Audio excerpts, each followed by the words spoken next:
आज हम लोग भगवद गीता के 7वें अध्याय के 26 नंबर श्लोक की चर्चा करेंगे।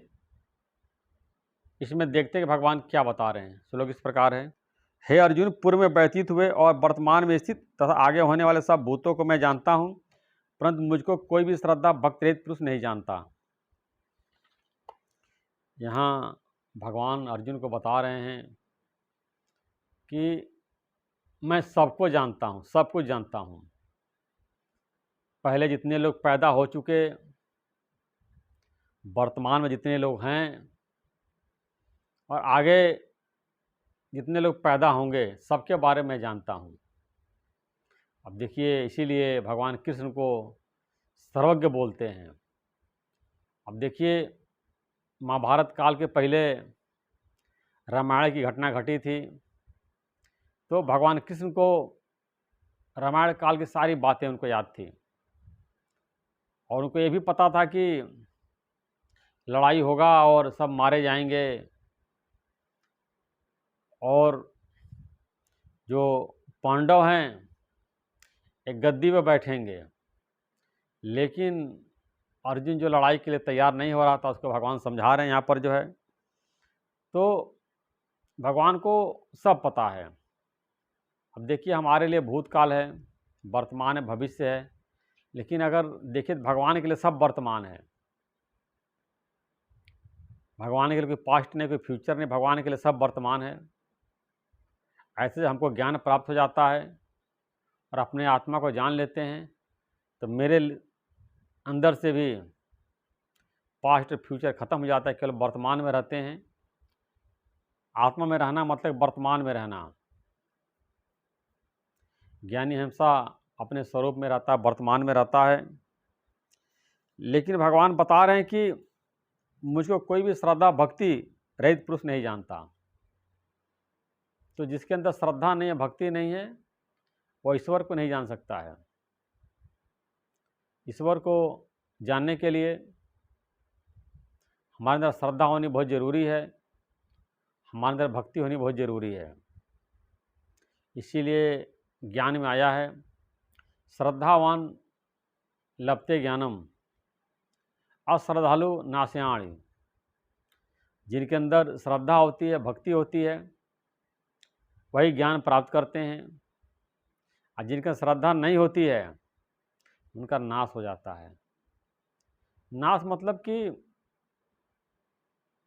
वो अपने स्वरूप को नहीं जान पाते हैं, बार बार संसार में पैदा होते रहते, मरते रहते हैं, जन्म लेते रहते, मरते रहते हैं। उनका आवागमन का चक्कर नहीं छूटता है, सत्य को नहीं जान पाते हैं, शरीर और संसार में फंसे रहते हैं।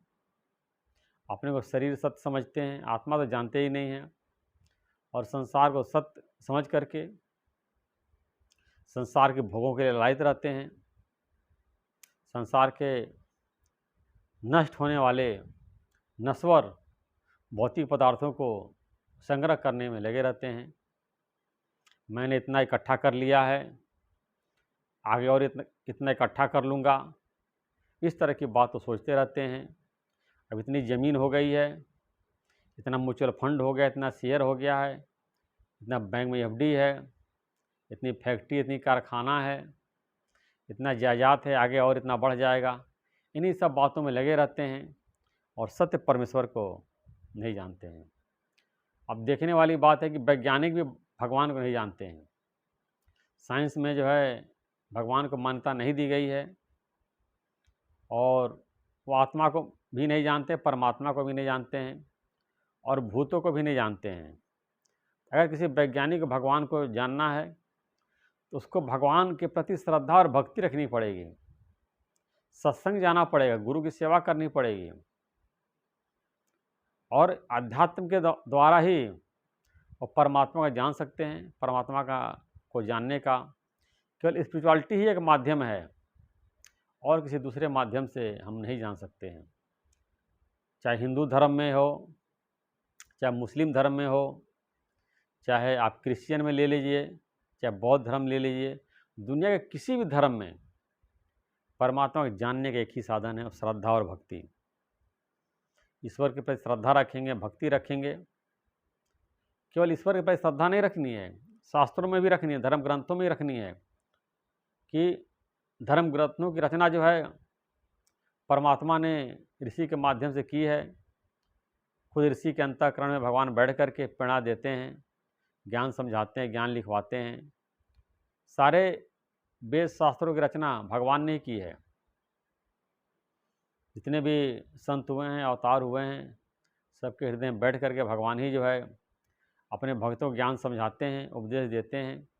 तो सब कुछ परमात्मा ही कर रहे हैं, सब कुछ जानने वाले हैं। लेकिन हम सोचते हैं कि हम करने वाले हैं। देखिए, जब हम प्रयास करते, मेहनत करते हैं, तो भगवान जो है छोड़ देते हैं, चलो इनको मेहनत करने दो। लेकिन भगवान के ऊपर छोड़ देते हैं कि मेरा कार्य भगवान करेंगे, जिससे मेरी भलाई होगी और भगवान मेरे लिए ज़रूर करेंगे। भगवान जो है उस भक्त के लिए वो सारी ज़रूरतों को पूरा करते हैं, उसको भोग भी मिलता है, मोक्ष भी मिलता है। सांसारिक भोग पदार्थ उसको फ्री में मिल जाते हैं और मोक्ष तो उसको मिलता ही मिलता है। लेकिन जो माया के पीछे भागते हैं, सांसारिक धन के पीछे भागते हैं, दौलत के पीछे भागते हैं, सांसारिक धन मिलता है, दौलत मिलता है, लेकिन उनको मोक्ष नहीं मिलता है और धन दौलत भी एक दिन छूट जाता है।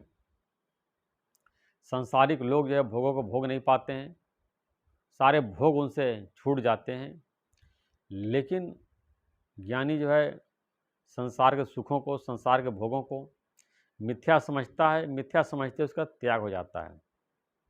क्षणभंगुर समझता, नाशवान समझता है, समझता कि इसमें कोई भी सुख नहीं है। उसको जो पशुओं का जो सुख होता है, मनुष्य जन्म पाई के जिन्होंने जाना ज्ञान, खाना पीना भोगना तिनका पशु समान।